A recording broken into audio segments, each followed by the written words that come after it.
And lastly, as we do make allusion to this in the episode, Margot Robbie said she would play Harley Quinn as long as possible, as she loves playing her. Julio brought this up. I guess I wasn't aware of how much she enjoys playing the role. She's fantastic at it.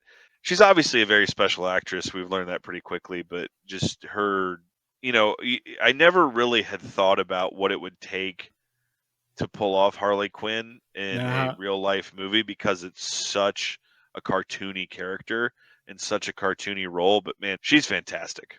the translation from cartoon Harley Quinn to live action Harley Quinn, it's almost impossible. Like on paper, you would say like this won't work. It would be too cringy, because she just, Yeah.